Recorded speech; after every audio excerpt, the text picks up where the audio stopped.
Pero report muna kay Brad. Puntahan Ayan. muna natin ang latest sa Senado. 5 senador pinagpipilian na papalita ng chairman ng Senate Blue Ribbon Committee. Ayon yan kay Senate President Tito Soto. Detalye balita mo RH28, Raymond Adpaz. Kay Raymond. Elaine, Mayor, 5 senador ang pasok sa shortlist na pagpipilian na maaring pumalit bilang chairman ng Senate Blue Ribbon Committee. Kinabibilangan nito ni na Senador Pia Cayetano, Risa Hontiveros, J.D. Ejercito, Kiko Pangilinan at Rafi Tulfo. Ayon kay Senate President Vicente Tito Soto III, ikukonsulta niya ito sa mga miyembro ng mayorya kung sino ang pipiliin na pumalit kay resigned Chairman Senate President Pro Tempore Panfilo Ping Lacson. Ito ay sa gagawing caucus ng Majority Bloc bukas para pagkasunduan kung sino ang itatalagang chairman ng Senate Blue Ribbon Committee. Una nito inamin ni Soto na mahirap sundan ang yapak ni Lacson sa paghawak sa investigasyon ng committee.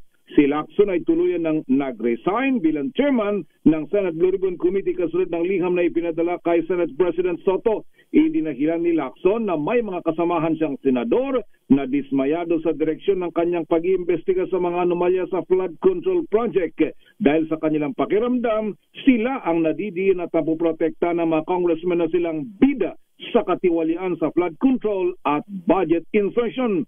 Pinabulaanan ito ni Lacson dahil wala daw itong kinakampihan kundi sinusundan lang ang ebidensya. Ito si Raymond.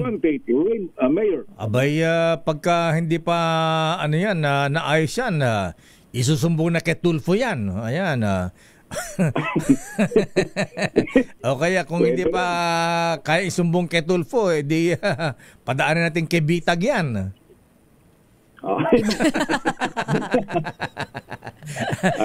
So sino rin pinagpipilian? Rafi Tulfo, ayan, Gatchalian, sino pa? Rafi Tulfo, Kiko Pangilinan, J.D. Ejercito, Risa Hontiveros, Pia Cayetano. Pia Cayetano. Dalawang babae, tatlong lalaki. Yun yung mga pinalutang na pangalan. At pero bukas, merong silang majority, may caucus yung majority block. At posibleng doon na madesisyonan ito bagamat itong si Senator Kiko Pangilinan naglabas ng pahayag na baka pwede pang mapakiusapan si Senator Ping na manatili sa kanyang pwesto dahil yung kanyang yung mga membro daw ng majority block noong una na nagrereklamo din dahil nadama yung pangalan nila sa budget insertion ay kumbaga naareglo na o nagkasunduan at nagkaroon ng kasunduan at naisantabi na yung kanilang pagkakaiba ng paniniwala sa insertion nung nagkaroon sila ng caucus noong October 1. Bakit hindi sinama si Senator Alan Peter Cayetano, si Mr. Snap Election? Di ba sabi niya dapat mag-resign silang lahat, paano siya isasama? May recommendation yung kanyang kapatid, si Lino Cayetano. Ayan, kuya, mauna ka na. Yun na nga yung tinatanong namin dito sa group chat dito na is he willing to resign? Hanggang ngayon wala pang sagot. Baka nag-iisip pa, Mayor, kung sakali. Pinag-iisipan. Ayan, anyway, so si Senator Tito Sen, Senate President, stable na, Raymond. Safe na siya. Stable na kasi walang sesyon, Mayor. Hanggang next week, ayan, hanggang hindi na aprobahan ng budget, safe siya. Hanggang Friday. Hanggang Friday.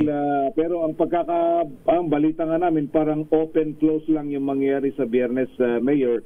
At by that time, baka matapos na yung lahat ng deliberasyon sa committee level, itong mga budget ng iba't ibang ahensya ng pamahalaan.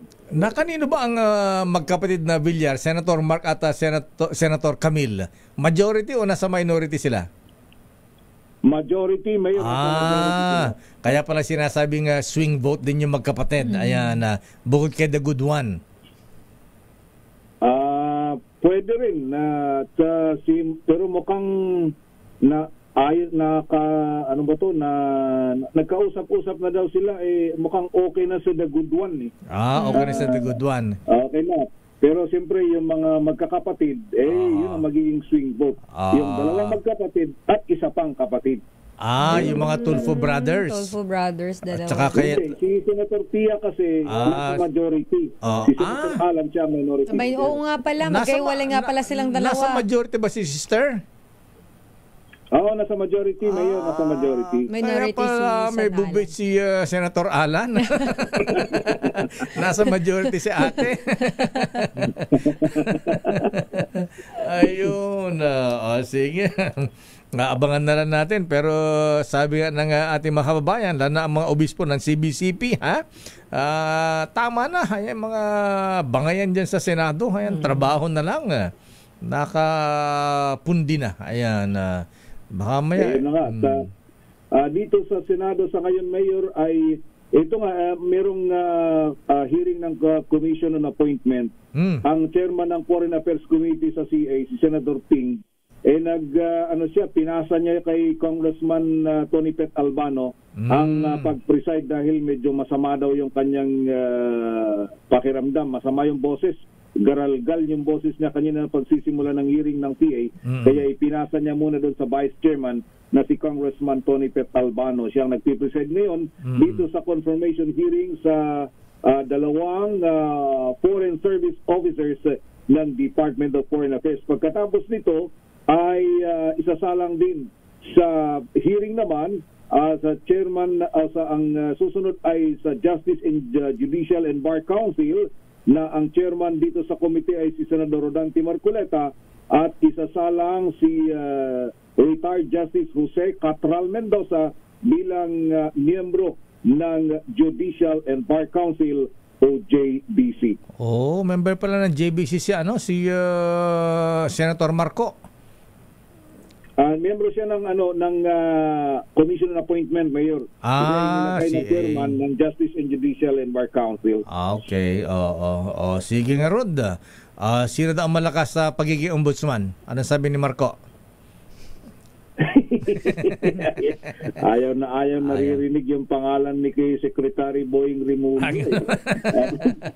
Kasi parang liamado daw si Sec Boying, kaya ayaw nilang marinig sila ni Senator Amy Marcos. Kapag nababanggit ang pangalan ng Secretary Boying na posibleng mahirang na susunod na ombudsman. Kaya may mga nominees dito sa 7 na nung maklear si Sec Boying sa ombudsman ay patay.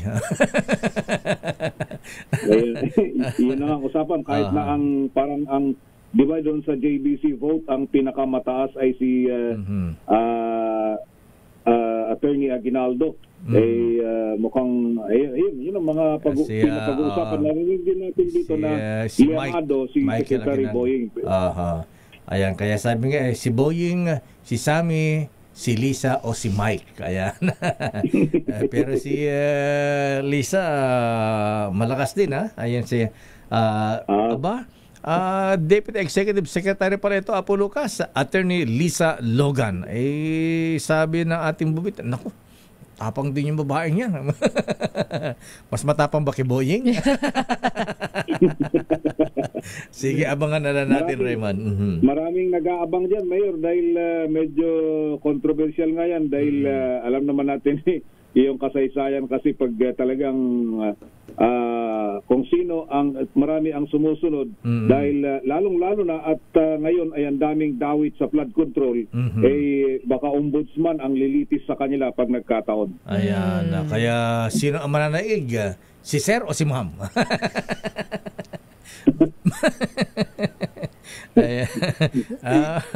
Nasa kasama pala sa law office itong si Attorney Lisa Logan. Lakay. Sa most yung dati yun ayan nga, Marcos Ochoa Serapio Tan. Sige, abangan na lang natin. Tingnan natin kung sino ang pero pipiliin. kailangan sabi ni Yusek Yusek si Yusek sabi ni Yusek kailangan daw may bayag. Ayan. Kailangan may yagballs. Kailangan may yagballs ang susunod na ombudsman. Daw sinabi ng balls. Ayan. Masyado naman yung... Tama ba, Yusek Jomar? Ayan. Okay nga, Rod. Maraming salamat, Raymond.